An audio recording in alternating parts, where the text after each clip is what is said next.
நடிகர் சிவாஜி அவர்களும் நடிகர் ரஜினி அவர்களும் ஒன்றா ஒரே விமானத்தில் பயணம் செய்ய வேண்டிய ஒரு சூழ்நிலை.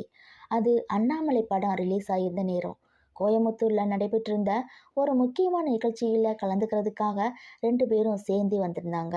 கோவை விமான நிலையத்தை விட்டு வெளியே போவதற்காக நடிகர் சிவாஜி அவர்களும் நடிகர் ரஜினி அவர்களும் நடந்து வந்துட்டு இருந்த நேரத்துல தான் எதிர்பாராத அந்த தர்ம சங்கடமான நிகழ்ச்சி நடந்துச்சு. அதை பத்தி நடிகர் ரஜினி அவர்கள் என்ன சொல்லியிருந்தாங்கன்னா, ஏர்போர்ட்டுக்கு வெளியே மிகப்பெரிய கூட்டம் கூட இருந்துச்சு. நான் ஒரு நிமிஷம் தயங்கி நின்னேன். ஏன்னா கூட்டத்தில் இருந்த எல்லாரும் ரஜினி வாழ்க ரஜினி வாழ்க அப்படின்னு கோஷம் போடுறாங்க. எனக்கு தர்ம சங்கடம் ஆயிடுச்சு. ஏன்னா அவ்வளோ பெரிய நடிகர் என் பக்கத்தில் இருக்கும்போது எல்லாரும் என்ன வாழ்த்தி கோஷம் போடுறது எனக்கு தர்ம சங்கடத்தை தந்துச்சு. தயங்கியபடியே சிவாஜி சார் முகத்தை பார்த்தேன். அவர் சிரிச்சபடி என்னை பார்த்தாரு. என்னப்பா ரஜினி, ஏன் தயங்குற? இது உன்னோட காலம், தயங்காம போ. உன் மேலே உயிரையே வச்சிருக்கிற ரசிகர்கள் உனக்கு இருக்காங்க. அவங்களுக்கு நல்ல படங்களை நீ கொடு. எங்களுக்கும் இதே போல் ஒரு காலம் இருந்துச்சு. நாங்களும் எங்களால் முடிஞ்ச அளவு நல்ல படங்களை கொடுத்தோம். இது உனக்காக ரசிகர்கள் காத்து கொண்டிருக்கும் காலம். போய் உன் ரசிகர்களை சந்தோஷப்படுத்து. நடிகர் சிவாஜி அவர்கள் இப்படி சொன்னதை நெகிழ்ச்சியோட குறிப்பிட்டுட்டு நடிகர் ரஜினி அவர்கள் என்ன சொன்னாங்கன்னா, சிவாஜி சாரின் அந்த அணுகுமுறை எனக்கு ஆச்சரியத்தை தந்துச்சு.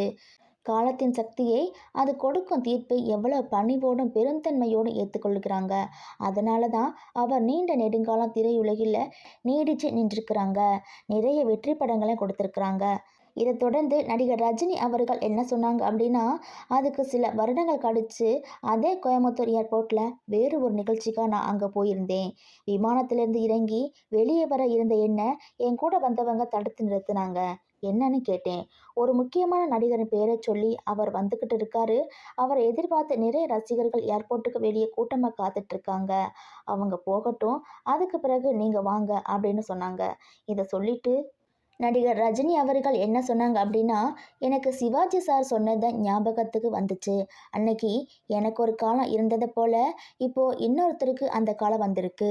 என்னதான் திறமை உழைப்பு நம்மிடம் இருந்தாலும் அது எல்லாமே இரண்டாம் பட்சம்தான். காலம் மாறும்போது எல்லாமே மாறும். காலத்தின் சக்தியை நாம் புரிஞ்சு கொள்ள வேண்டும். இதை சொல்லும்போது நடிகர் ரஜினி அவர்களின் குரலில் பணிவும் இருந்துச்சு, பக்குவம் இருந்துச்சு.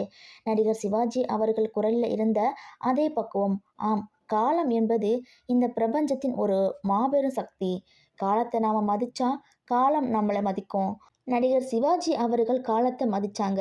அதனால்தான் காலமும் அவரை மதிச்சது, பதில் மரியாதை செய்தது, முதல் மரியாதையும் தந்துச்சு.